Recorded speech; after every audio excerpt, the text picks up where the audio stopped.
Pemain timnas makin menggila. Wow, kita tahu banyak pemain diaspora kita ini yang berkarir di luar negeri, ya terkhususnya di benua Eropa. Dan tadi malam mereka sudah bermain dan aku asli sangat-sangat suka dengan progres yang ditampilkan oleh pemain-pemain diaspora. Salah satu pemain yang paling mencolok adalah Kelvin Verdonk. Sampai Robin van Persie itu dia frustasi guys.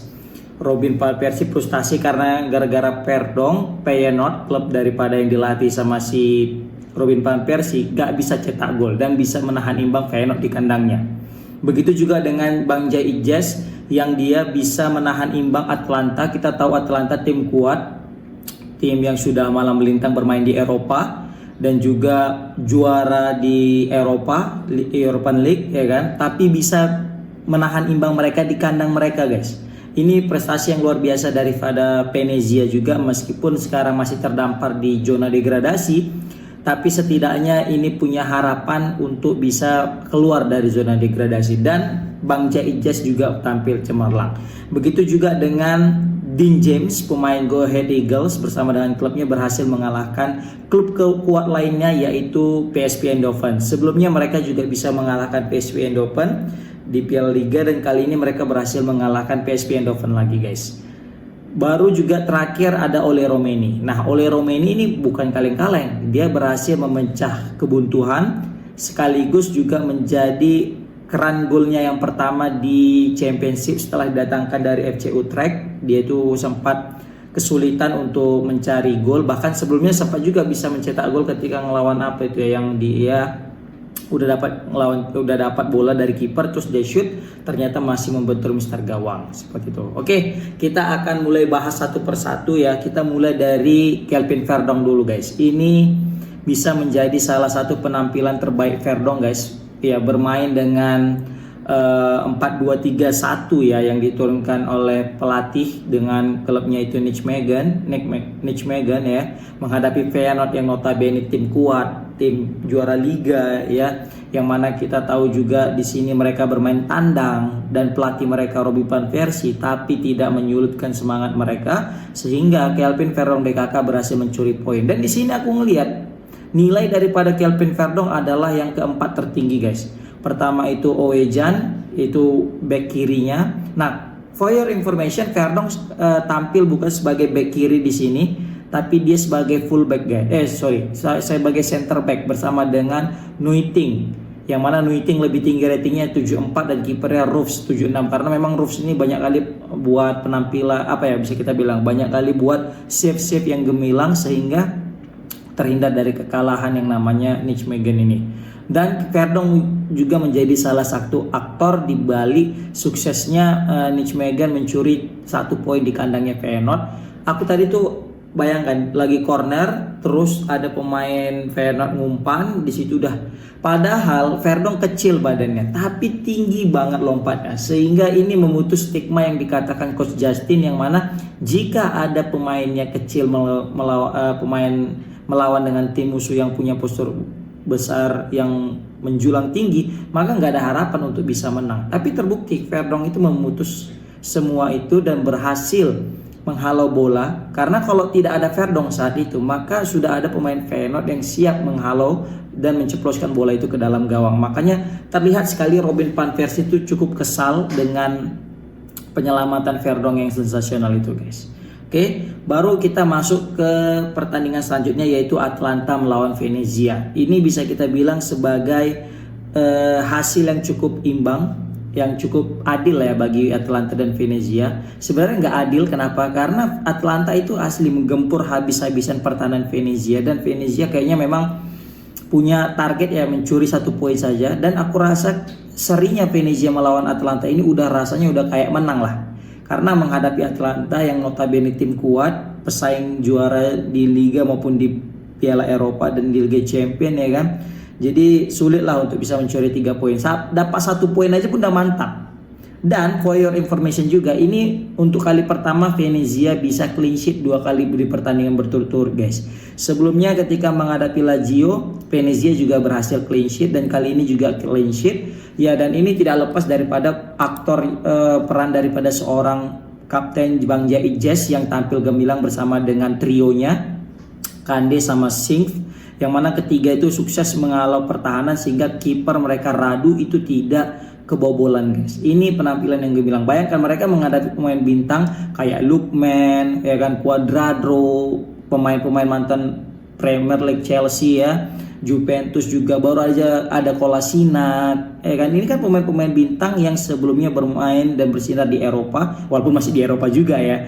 Maksudnya pemain-pemain besar yang punya nama besar, dan pemain timnas Indonesia Bang Jai itu bisa main bareng mereka dan bisa menghalau mereka sehingga mereka tidak bisa mencetak gol. Ini suatu anugerah yang dimiliki timnas Indonesia karena punya back kelas dunia yang sudah malang melintang dan juga bermain melawan tim-tim besar dan juga pemain-pemain bintang guys. Sehingga ini bisa menjadi pelajaran juga, nanti dia ngasih pelajaran kepada pemain-pemain kita di timnas, khususnya back-back kita yang lokal yang minim akan jam terbang di Eropa sehingga mereka tahu bagaimana level di Eropa itu guys. Dan for your information juga di sini di balik kesuksesan Venezia udah bisa clean sheet 2 kali beruntun, nggak kebobolan, tapi mereka punya rekor buruk juga, yaitu mereka udah 4 kali main dan nggak pernah cetak gol.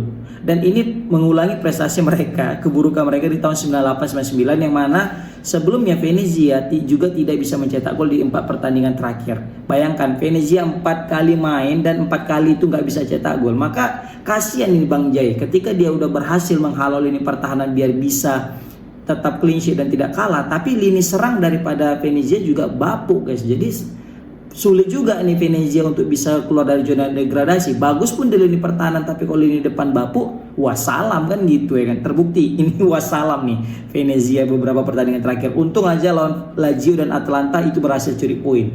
Bayangkan guys, ini lawan Lazio Atalanta bukan mudah, tapi entah kenapa kayak lawan-lawan klub yang mudah ya. Ini Venezia malah kayak sering banget kalah gitu ya kan. Oke lah, pokoknya semangat. Dan di sini ratingnya juga tidak terlalu tinggi sebenarnya Bang Jai, tidak sampai 7 tapi 6,9. Oke. Nah, kita move on ke pertandingan selanjutnya yaitu Oxford. Di sini Oxford menghadapi dengan Coventry. Kita tahu Oxford dengan Coventry ini bermain di Championship ya kan, di pekan yang ke-35.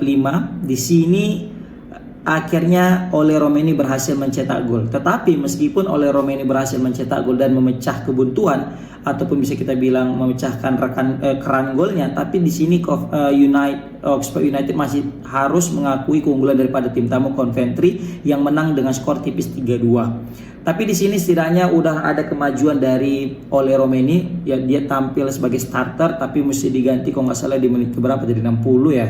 Dia diganti tak apa-apa, tapi setidaknya dia udah pecah telur aja udah mantap itu bagi kita, karena ini modal bagus bagi Ole Romeni untuk di pertandingan selanjutnya sehingga motivasi dia untuk bermain tampil lebih baik lagi ke depannya bisa lebih kuat dan lebih bisa, dan juga ditambah lagi ini pasti menaikkan mental dan moral dia. Oh, dia udah pede gitu ya kan, karena kalau nggak cetak-cetak, apalagi dia posisi sebagai striker, gol lah yang bisa untuk membuat kepercayaan diri dia semakin bertambah. Kalau misalnya lama dia nggak cetak gol, ini bakal menjadi berita buruk juga bagi diri dia, jadi keburukan karena tugas dia mencetak gol tapi nggak bisa gitu kan. Jadi banyak tekanan, takutnya kena mental dia. Nah, dengan udah cetak gol maka ini akan juga bagus untuk timnas Indonesia nanti guys. Berarti tandanya dia sudah mulai teruji di Liga Inggris meskipun di Liga 2-nya.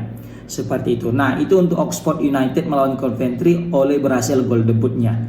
Dan selanjutnya di pertandingan terakhir adalah Go Ahead Eagles melawan PSV Eindhoven. Kita tahu PSV Eindhoven juaranya banget kalau di Liga Belanda bersama dengan Ajax, ya kan. Ajax ini PSV ini 11-12 lah kalau dari segi prestasi mereka bermain di liga domestik. Dan juga di sini Go Ahead Eagles berhasil menundukkan PSV juga dengan susah payah guys, nggak mudah, karena sampai di menit 70-an itu asli orang itu masih tertinggal, masih kalah, tertinggal 2-1, bahkan sempat tadi itu Go Ahead Eagles sempat mencetak gol ya kan, tapi offside karena tipis aja itu pemain daripada Go Ahead Eagles lebih ke depan sebelum diberikan crossing. Ditambah lagi juga tadi ada dapat penalti, tapi sayang sekali ketika penalti itu gagal penalti karena setelah dicek VAR itu ternyata di luar kotak penalti sehingga diadakan yang namanya tendangan bebas, dan di situ Dean James mengambil tendangan bebasnya, disorot banget muka Dean James, calon pemain timnas kita ini, dan dia melakukan tendangan bebas, tapi sayang sekali tendangannya juga masih melenceng guys, masih terbang di atas gawang. Dan di sini juga Dean James sebenarnya main nggak bagus. Kenapa? Karena gol pertama daripada PSV Eindhoven yaitu dari De Jong itu juga gara kesalahan dia yang kurang mengantisipasi De Jong. Di sini terbukti yang dikatakan Coach Justin, De Jong punya badan tinggi dan juga James tidak tinggi. Ketika lompat udah wassalam. De Jong sebenarnya udah berusaha lompat tapi James udah berusaha lompat tapi De Jong lebih tinggi lompatannya. Terakhir wassalam, meskipun dipepet De Jong bisa cetak gol. Dan di sini James juga poinnya sedikit yang nggak banyak kayak teman-temannya, yaitu 6,6. Tapi setidaknya ini udah lebih baik ketimbang dia melakukan blunder atau mungkin dia tidak perform. Tapi setidaknya dia banyak sekali terlibat di dalam bangun serangan dan juga bertahan. Oke, ini jadi berita baik bagi timnas karena sebentar lagi Indonesia akan menghadapi Australia dan juga Bahrain. Jadi jika pemain-pemain diaspora kita makin gacor, maka insya Allah akan berdampak positif kepada timnas kita yang insya Allah akan main lawan Australia. Semoga bisa dapat poin penuh lawan Australia dan Bahrain. Assalamualaikum warahmatullahi wabarakatuh.